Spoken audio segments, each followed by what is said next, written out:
Yo, what's goody, gang? We back at it again with another video, baby. And today we have another hot takes thread that I came across on X, aka Twitter, whatever you want to call it. Shout out to Frosty, aka Snow in July Games. We'll see what Frosty has to say. I actually came across this and I seen Champion of the Festival and I was like, ooh, yeah, Frosty, definitely a seasoned vet in the Festival of Battles. So let's see what Frosty has to say. Let's see what Frosty's cooking up tonight. Oh, before we get into that, 2 million power level. Good job, Frosty. That's what I like to see, Frosty. Excellent. 2.3 mil. Nice. All right, so Tech Brawly is severely underrated in hard content other than Fob, where he's massively overrated. He does way too much damage way too quickly if you get his hits early on and you don't. And if you don't, you better hope the boss is low from the first 2 slots. So Tech Brawly is severely underrated in hard content other than Fob, where he's massively overrated. I wouldn't say he's overrated for Fob. I mean, he was technically made for that event, so I wouldn't say he's overrated in Fob, at least. He does way too much damage way too quick if you get his hits early on. Yeah, so that's a problem that Brawly does have. He is a legit Festival of Battles destroyer, so if you get him fully built up, the downside of that is that he will be destroying a lot of these enemies way too fast for your other characters to get some stacks in. And on top of that, if you don't, then it's, you're gonna kind of like be spending the whole fight trying to get him geared up for the end. But also the upside of that is if you do focus on Brawly, dude, he's literally destroying the later half of festivals. I will give him that. This guy, you kind of choose how you want that fight to go. You either just kind of let him passively stack up, or you focus on him and just let him completely just wipe out the entire mode. Now, for him being underrated in like other hard content, he wasn't really made for like short form, like red zones or blue zones, which I don't think we've ever gotten like a long form blue zone stage. But for red zone, we do have a lot more like some longer like red zone stages. Like we just got the red zone baby. Well, what's another long red zone stage? Red Zone Blue Goku, Blue Vegeta, and just like a couple of others. But I mean, as long as there's long form content, he will forever be relevant, to be honest. Okay, it's been enough time. Content in the 10th anniversary was shit. All the Red Zone fights were just punching bags. The battle hardened formidable foes was just too easy. And Fob is Fob. Not great content, but good unit choices, even if some of the designs were not OP. I don't know. I mean, I don't think 10th anniversary content was shit. To be fair, they gave us content of like all caliber. Like they gave us short form, mid form, long form, and a plethora of different units that can actually thrive in each specific stage of content. So, I mean, like they gave us the punching bag fights for the 10th Annie fusion stacking characters, battle hardened formidable foes for like those characters like Beast Gohan who can perform really well. The 7th anniversary LRs, even though they can get clapped up a little bit, but they could put out some good damage. And then Fob, Fob for all like the longer form characters like the 10th Annie fusions, Broly, Goma, all those cats. So I think 10th anniversary is probably the best batch of content we've gotten like in a long time. Like it wasn't just straight short form content, straight long form. It was a plethora of many different forms of content, which I'm not complaining about. Like a lot of people are going to start, and I know this for a fact. When Dokkan chooses to only focus on one form of content, people are going to complain and be like, oh my gosh, like, let's say we get short form content, right? Oh my gosh, like, there's too much short form. Like, Dokkan, switch it up. We need long form content, or just switch it up. Because I remember that happening. We were getting short form ever since 7th anniversary, bro. We were getting short form content for like 2.5, 3 years straight. And then now they want to release a plethora of fights, and all of a sudden it's just like, you know what I'm saying? Like, there's always something bad to say about whatever Dokkan does. Not saying that they're perfect in what they do, but they answered what we wanted. We wanted more content, different forms of content. They gave that to us, and now it's shit. I don't know about that one, Frosty. I don't know, gang. People expect way too much out of EZAs. It feels like everyone whines and complains when an EZA isn't on the level of anniversary DFE LR EZAs. which have time and time again been shown to be treated differently as they should. For example, Oh, so STR Super Saiyan 3 Vegeta. People expect way too much out of EZAs. It feels like everyone whines and complains when an EZA isn't on the level of anniversary DFE LR EZAs. Which is true. Time and time again, I've been shown to be treated differently. True. I mean, outside of the anniversary EZAs, like a lot of these, like just regular EZAs are made to complement the team. They're not made to just completely overshadow the main units, but they're made to complement the team. And DFE LR EZAs, that's also like a whole nother story. Like if it's anniversary level, then they're like, if not on par. No, I mean, they usually make those EZAs like on par with the newest LR or newest anniversary LRs, which is fine because I mean, it's anniversary LRs. You got to treat those just a little bit different. But I can see where you're coming from because this guy, he was absolute dog shit. Like, let's pull him up real quick. Yeah, like, oh, so this was his base form, right? Damage reduction rate of 80, which was fine. I mean, back then, best tanking in the game. Still damage reduction rate of 80. Still godly. Now in this day and age, it's like, yeah, he has a lot more, but it's like the enemies are just hitting way too hard. For this type of character, the enemies just hit way too hard. So yeah, it's just super EZAs. Like I said, I mean, I put them on the same tier as like EZAs. Like they're just made to be complementary additions to the team. It's like, okay, think about it. You have your LRs, like your lead LRs, which are basically like the main dish. Then you have your EZAs on that team that are basically like, you know, the drinks or whatever, very complimentary. And then you have your super EZAs like this guy who are also complementary to the complementary characters. So I think of like EZAs as like drinks or side dishes, you know, like, okay, we'll do LRs as the main dish, the main course. The EZAs as just like, you know, the side dishes like calamari or something. And then the super EZAs are like the drinks, you know, everything is made to complement one another, but one isn't made to overshadow the other. That's kind of the way I look at it. But I mean, on a side note, this guy was actually pretty shitty. Attempt limits are good for the game. However, you should not have attempt limits until you beat a stage for the first time. We all want to beat the stage the first time on day one. And if we can play freely until we beat the stage once it would be more fun.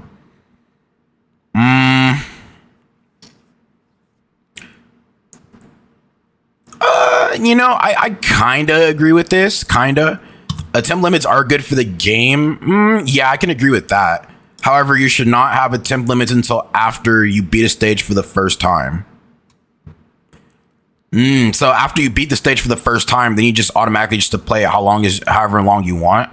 I think that's pretty fair. I think Dokkan should implement something like that. Because I mean, if you already beat it, then there's like, what's the point of even doing the attempt limits? Just, you know what I mean? Like, I do feel like they should kind of get rid of those if you beat the stage once. I think that's pretty fair. Actually, no. How about this? We'll lock this behind a no item run. Like, there could be a mission where if you beat a stage without using items, then you could do it as many times as you want. I'm gonna stand on that, bro. I am the no item run king. And I think that'd be an excellent idea. You know what I'm saying? Like, give the community something to work for. Okay, fuck every other character. Krillin is the most deserving character of a DFE right now. Frieza needs one, DPK needs one, etc. But Krillin may be the most second iconic character in the entire show. So why does he not have a single standalone premium unit? You know, it's actually kind of funny you think that you say that. Like, I do think Krillin does deserve a DFE, whether it's a Dokkan Fest exclusive TUR, an LR, a Carnival. Like, I think Krillin is deserving of one. It's about time. Like, fucking Tech Super Trunks got one. Like, come on. Like, why not Krillin? Why not Krillin? It could be Saiyan Saga Krillin for all I care. Fights need to rely on boss mechanics rather than big numbers. Okay. We need bosses that have wacky domains, a boss that lowers your stats, a boss that lowers your damage reduction, disables your guard, etc. Could make such an interesting fight where different mechanics rule. Fights need to rely on boss mechanics rather than bigger numbers. So that's another. So I'm glad you actually made this point right here. So fights need to rely on boss mechanics rather than bigger numbers. It's cool that we have like a mix up of bosses that rely on mechanics and bosses that just throw out big numbers. But I will say this, and this might be a little controversial, but I'm gonna say it anyway. Just because a boss has bigger numbers does not make them more difficult. Let me say that again. Just because a boss has bigger numbers, bigger damage output does not make them the harder fight. Because that's what a lot of people get confused. Just because a boss does extremely high damage makes them harder. But 9 times out of 10, depending on the kind of fight it is, like it really doesn't matter. You know what I'm saying? Because there's bosses that'll, like I was saying this earlier, like Tamagami 1, he'll stun you, seal you. He AoEs and he supers you first. Like he's got too much going on. That's a hard fight. But a fight like, I don't know, the Gammas, right? The new Gammas that just came out. Bro, all you gotta do is just dodge. Really, like they put up really, really high one-turn destroying numbers. But if you can control the way that fight goes. You can control it. Some of these other fights, you can't control that. You just have to be a good boy and just take the damage and hopefully you survive. But I mean, that's kind of like I've been getting like a lot of slack for that, so I just had to bring that up. You're in so deep, so let's spit facts. World Tournament is not bad. It's significantly better than Chain Battle. Chain Battle shouldn't have been removed, or at least not without the rewards being designated, but World Tournament is fun.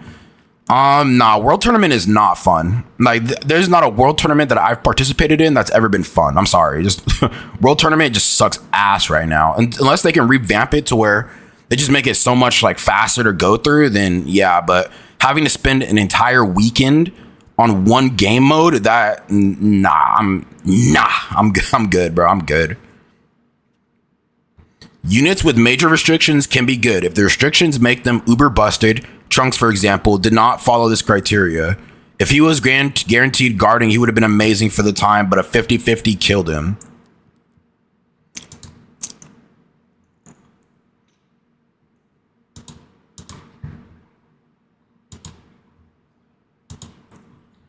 All right, so Trunks, I think I know what he's talking about.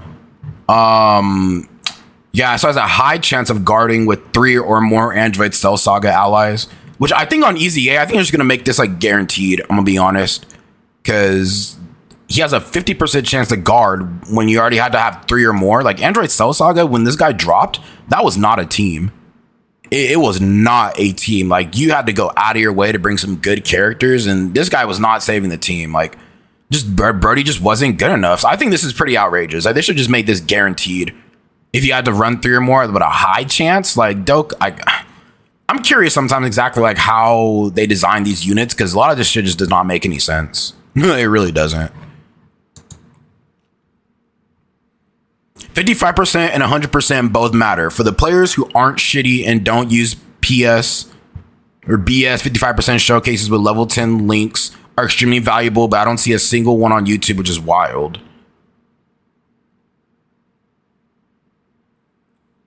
Wait, for the players who aren't shitty and don't use PS, 55% showcases with level 10 links are extremely valuable. I mean, bro, Frosty, I'm the guy, bro. Like, Frosty, if you're looking for a YouTuber who does 55% showcases, bro, look no further. You know what I'm saying? Look no further, because I'm not a whale and I can't afford to be rainbowing characters, but I do 55% showcases. So if you want to sub to the channel and see some 55% showcases, I got them on deck. I'm feeding the community with these showcases. AGL UI's OG release is in contention for the best character in Dokkan history. I remember him feeling astronomically powerful in every event until the 7th Annie, where he was only bad because Brawly's dodge canceling. He was still good in Omega. Yeah, and to be fair, I think UI, he has like one of the best Easy A's like in the game still. Like he Easy A during 9th anniversary, and he's still as much as I hate UI Goku's, I can't deny the fact that he's still a solid option. He's still a solid option for a lot of these fights that don't dodge cancel. So yeah, he was strong on release, and he's a lot stronger now. So like I said, as much as I don't like UI Goku's, I can swallow my pride and admit that he's still a very, very strong character option. I will admit that. Okay, so time for the midway point, a non-Dokkan hot take. One Piece is the LR Fizz Super Saiyan 2 Gohan of anime mid? Frosty, you're saying One Piece is mid? Frosty, if you're saying One Piece is mid, I have to know what animes you watch. Because, bro, there's no way. One Piece is one of the most iconic animes of all time. And the more people get hip to it, the more popular it's going to be. I mean, bro, I'm I'm the biggest One Piece fan in the world, bro. Like, I will say this with 100% confidence. I'm the biggest One Piece fan in the world. I've been keeping up with One Piece since the day it came out. One Piece will forever hold a special place in my heart. It's definitely in my top 3. But for you to say that it's mid, bro, One Piece has some of the best animation that I've ever seen, bro. Like, it just gets better and better every week. Every year. Dude, stop. Frosty, stop playing with me, bro. Bro, you're making me tear up right now. All right, this shouldn't be a hot take, but according to Twitter, it is. End Hit is still fantastic. Is he a little weaker without a specific ally? Sure, but he's not a bum, his counterpart, and once he transforms, he's very good. Okay, so let's take a look. So yeah, his entrance, so activates the entrance animation when there are another 2 or more tournament participants, category allies, or another Universe 6 ally on the team. I mean, this is not hard. I mean, there's so many tournament participants, characters. I mean, really, tournament participants is really just, it's Universe 7 and Universe 6 and Universe 11 and then some. Like, there's just so many characters you can run to get this. Even World Tournament characters. Like, I mean, that's not hard to get at all. This is not hard to get. I mean, he doesn't really need any Universe 6 characters. Well, when all allies in the same turn are Universe 6. Oh, okay, yeah, in this part he does. Force use enemy super. But really, you can just mix this up with U6 and tournament participants. Like, this is none of this is hard to get at all. And Hit by himself is a real dominant character. The thing I don't like about this guy is that, okay, in his base form, he just raises attack and defense, which is so shitballs, bro. So shitballs. But once he goes into his improvement, dude, greatly raises attack and defense. Dude's doing mad supers in a turn. Like, he's the ultimate, bro. Like, in long form content, like, he can't be stopped. In festivals, he can't be stopped. Dodge canceling fights, yeah, he's absolutely tremendo booty cheeks. But this Hit, he's still good till this day. I ran him in my baby red zone fight. Yeah, I ran Universe 6 tournament participants in that red zone artificial life forms baby fight, and he dominated, bro. He's still fired till this day. Saiyan Day 2025 is possibly the worst Saiyan Day celebration. Yeah, Kid Goku was good, but that's like all it had going for it. Also, why Day 1 Kid Goku? Why not his fight with Tien, which was an LR a few months later? That would have made both releases stronger. I mean, I don't know. I mean, I think this is fine. I mean, the kit, I mean, it's fine. His kit was really good. I think it's a fine character choice. I don't see anything wrong with it. You know, even though he might not be a hype character, but I mean, still, he was a pretty good unit on release. So I mean, I'm not mad at the character choice. I think it was a perfect fit. You know what I'm saying? Like, we needed to take a break from Saiyans, or like Super Saiyans. You know what I'm saying? This is a good break. Okay, the top hype characters that need a DFE are standalone Gogeta Blue, Vegito Blue, fusing Gogeta Blue, and Daima Super Saiyan 4 Adult Goku. I mean, look, I'm saying for anniversary, it's got to be standalone Blue fusions. I mean, listen, we're getting the reveal in about like 2 hours, so from the time of this recording. So I've been saying standalone Blue fusions for like half a year, bro. I've been saying that. So if hopefully my wishes will come true. AGL Zamasu has to be a top 5 EZA TUR ever. Man was tanking most attacks and synergized perfectly with Tech Fuse Zamasu, which is a top 5 character in the game on release.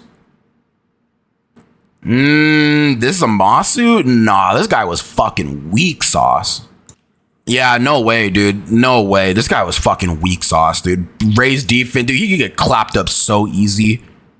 This guy was getting clapped up so easy. And then on top of that, Tech Fusion Zamasu didn't even really have a team because a lot of the characters around him were so weak. Like, this is a weak ass EZA, bro. I remember this is a weak ass EZA. Tech Trunks was so much better. And what you said, perfectly synergized with Tech Fusion Zamasu. I mean, yeah, he did. Yeah, top 5 character in the game on release. It's just this character itself was very weak. And Zamasu's team was also weak. So I don't know. There's a lot going on with that team that didn't make any sense. Like, I don't think they got to shine as much as they could have. But, you know, that's why we have Super EZA. So hopefully, when did he EZA? He EZA'd in 2023. So, bro, this September is about to be 3 years. Dang, that was a long ass time ago. So I mean, he's down for a super easy A, literally like what, in like another year or two, maybe. The Bulma fight is probably the best and most fun fight we have ever seen in Dokkan. The fight relied on using boss mechanics to make it difficult, even though, yes, some cheesy. Rather than bigger numbers equals harder, it was spectacular and fun. That's how we need fights to look. All right, so let's take a look at Bulma. So she seals all super attacks the first time. Lowers enemy's ki by 9 on her second phase.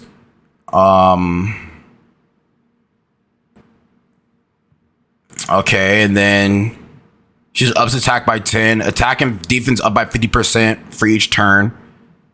Yeah, I mean, I remember this fight being really fun. I think you also had to just get like a certain amount of orbs. Also, I mean, this fight was very gimmicky, but it was very fun. I think gimmicky fights like this are cool for like one-off events like this. But in like main red zone, blue zone content like that, I wouldn't really want nothing like that. This is more tedious than it is like annoying. You know, it's like tedious and annoying, I'd say. But maybe if they threw in like one-off things like this, but I don't think it needs to be like a very frequent thing. And that's just me though. The two versions of the game updating at different times within days is a practice held in most of the world. Sending out updates to smaller subsets of people who, to make sure it doesn't break it, is what we call smart, and people complaining about it just do not understand programming. You know, I can actually see this, like, you know, sending one version out into a game, seeing if there's any bugs and stuff that need to be fixed before it goes out to the next version. Yeah, I mean, I can see that. I mean, I'm not a programmer, but it makes sense. I'm running out of Dokkan take slowly, so here's one overall Dragon Ball take. If the manga/anime returns, I think the next arc should be the Shadow Dragons. The Dragon Balls need to have consequences, especially after we learn about Bulma's wishes in Super. Yeah, but we just got Shadow Dragons. We have Shadow Dragons in GT. Personally, I think there's a lot more pressing villains that need to be brought into the Dragon Ball anime besides Shadow Dragons. Like maybe it could be like, I don't know, like a movie. Maybe, but I mean, we need Moro, we need Granola, we need Gas, we need Black Frieza. Like, come on, man. Like, that's what we're waiting for. I don't care about Shadow Dragons. We need to see the big dogs of the villains. Piccolo Jr. is in contention for the best aging TUR of all time, simply because he will almost always be the best World Tournament unit. Yeah, you know, as long as World Tournament is a thing, this guy will truly never age out. Like, he's good. Like, don't trust me. He's good in like the content he came out with, like the Red Zone content. But for him being a World Tournament character too, like his value is indispensable. He has immense value. Like whenever I'm doing World Tournament, I always run two of these guys. I run my leader and then I run a friend, because that's just how easy and trivial World Tournament becomes. All right, the most underrated EZA of the year. Int Fusion Zamasu, extremely powerful on Omega's team, which is the only team that matters for him right now. Int Fusion Zamasu, dude, this guy fucking sucks. This Zamasu, he fucking sucks. Defensively, he's terrible. Don't let this guy eat an AoE, bro. It's literally done diddly dooskies for him.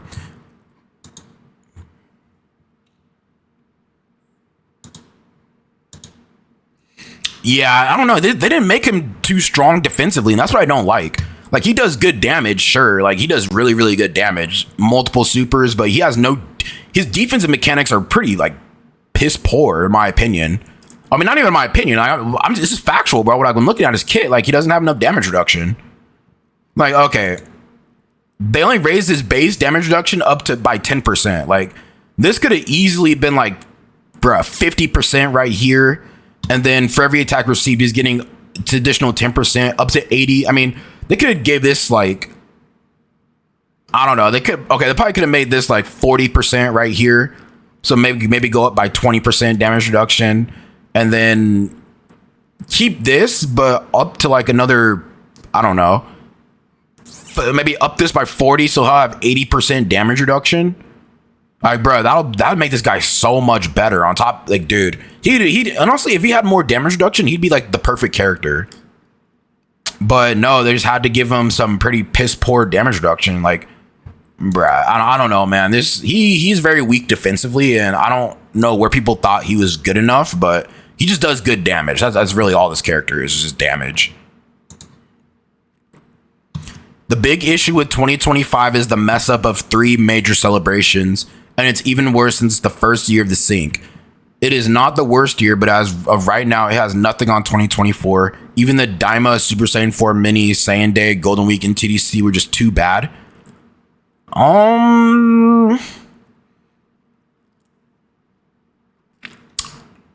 Okay, I mean, Daima Super Saiyan 4, like, bruh, like, who's gonna sit here and say that wasn't hype? I mean, that celebration itself was actually pretty hype. I'm not gonna lie.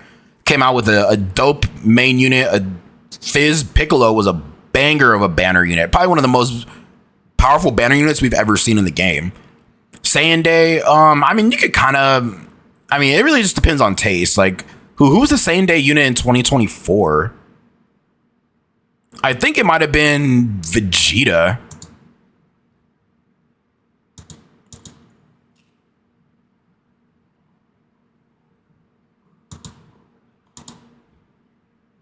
Yeah, he was Saiyan Day 2024. I just think honestly, it's just he was more of a hype character than just regular Kid Goku, which is fair. Then Golden Week, yeah, okay, Golden Week last year was a lot better because we had better characters. TDC, yeah, this this year was just so bad, man. Like, bro, Dokkan thought we were gonna feel the heat with just that Golden Frieza and Gogeta. While it was a fire character choice, it's like, nah, they could have capitalized even more by giving us the easy A's for LR, STR, Cooler, and Bird Coup. But no, they just decided to cool down. I don't know why, but we were not feeling the heat that time. All right, well, that seems to be about it for Frosty's hot takes. These are actually pretty good, Frosty. I'm not gonna lie, except for like the One Piece hot take you had with One Piece being mid. I'm low key tight about that, but overall, everything else is pretty solid.